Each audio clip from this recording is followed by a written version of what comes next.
যন্ত্রের দাপটে যখন গ্রাম বাংলার কৃষিকাজ প্রায় পুরোপুরি নির্ভরশীল ট্রাক্টর আর আধুনিক প্রযুক্তির ওপর, তখন কোচবিহারের দিনহাটায় এক কোণে বেঁচে আছে বাংলার হারিয়ে যেতে বসা কৃষি ঐতিহ্যের এক টুকরো ছবি।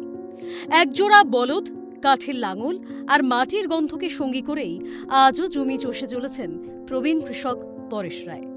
দিনহাটা ১ নম্বর ব্লকের মাতালহাট গ্রাম পঞ্চায়েতের বাজেজামা পাখিহাগা গ্রামের বাসিন্দা পরেশ রায়। চারপাশে যখন ট্র্যাক্টরের শব্দে মুখর মাঠ, তখন তার জমিতে শোনা যায় বলদের ঘণ্টার মৃদু আওয়াজ আর লাঙলের ফলা মাটি ছিঁড়ে এগিয়ে যাওয়ার পরিচিত সুর।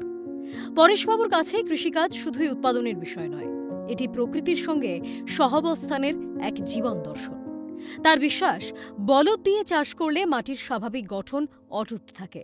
গরুর গোবর ও চনা জমির প্রাকৃতিক জৈব সার হিসেবে কাজ করে, মাটির উর্বরতা বাড়ায়। ভারী যন্ত্রের চাপে মাটির নিচে থাকা কেঁচো ও অন্যান্য উপকারী জীবাণুর ক্ষতি হয় না। লাঙলের গভীর চাষে মাটিও নতুন প্রাণ ফিরে পায়। তিনি বলেন, ট্রাক্টরের কাজ দ্রুত শেষ হলেও বলদ নিয়ে মাঠে নামার আনন্দের সঙ্গে তার কোনো তুলনা হয় না। নিজের সুবিধামতো সময়ে চাষ করা যায়, জ্বালানির বাড়তি খরচও নেই। তবে এই ঐতিহ্য ধরে রাখা সহজ নয়। কালের স্রোতে বদলে গেছে গ্রামের ছবিও। নতুন প্রজন্মের অনেকেই আর বলদ নিয়ে মাঠে নামতে আগ্রহী নন। গরুর মুখে পরানোর টোপা তৈরির কারিগরও এখন প্রায় বিলুপ্ত। ফলে চাষের সময় বলদকে সামলানো আগের তুলনায় কঠিন হয়ে উঠেছে। পরেশ রায়ের স্মৃতিতে এখনো ভেসে ওঠে সেই দিনগুলোর কথা, যখন হাল চাষের সঙ্গে মাঠে মাঠে ধ্বনিত হতো উত্তরবঙ্গের রাজবংশী লোকসংস্কৃতির ঐতিহ্যবাহী মুইশাল বন্ধু গান। আজ সেই সুর হারিয়ে গেছে ট্রাক্টরের যান্ত্রিক শব্দে। ওগুলো কি দিয়ে গেলেন? গাড়ি দিয়ে গাড়ি দিয়ে গেলেন, তাহলে এইটুক জায়গা আবার ফির ইসে দিয়ে করতেছেন? ও গাড়ি বলে 7 দিন বলে বন্ধ নাকি কিছু মিটিং করছে গাড়ি গেলে ঘর। তো সুবিধা অসুবিধা, সুবিধা কি হয় এতে? হ্যাঁ, সুবিধা কি হয় এটা দিয়ে চাষ করলে?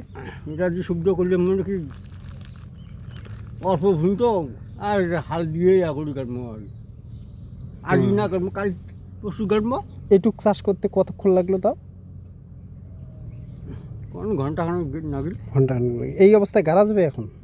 এই অবস্থা আমার গাড়ি মতো মই দেবো এখন, মই দিবেন? মইও আছে? ও, তো এই গরু দিয়ে চাষ করার সুবিধা কি আর ট্রাক্টর দিয়ে চাষ করার সুবিধা কি? মানে এটা তো আদি প্রথা। তখন তো বিজ্ঞান ছিল, তা বিজ্ঞানের প্রযুক্তি আর বর্তমান প্রযুক্তি, আর আগে যে আদিম সভ্যতা একটা ছিল, সেই আদিম সভ্যতার মানুষ তো তখন এই বিজ্ঞান পদ্ধতির ট্রাক্টর ছিল না। তা তখন মানুষরা কেমন করে চাষবাস করে খাইতো, জীবন নির্ভর করতো। তখন এরা এই পশুর মধ্যে শিক্ষা দিয়ে এইভাবে চাষাবাদ করতো। সময়ের সঙ্গে কৃষির রূপ বদলেছে, প্রযুক্তিও এসেছে।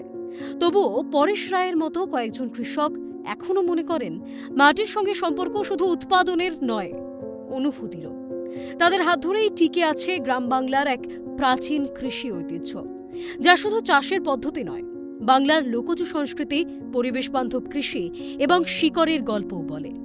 হয়তো একদিন এই দৃশ্য আর চোখে পড়বে না, কিন্তু যতদিন পরেশ রায়ের মতো মানুষ লাঙল হাতে মাঠে নামবেন, ততদিন বাংলার কৃষি ঐতিহ্যের এই জীবন্ত অধ্যায়ও বেঁচে থাকবে। Calcutta television network.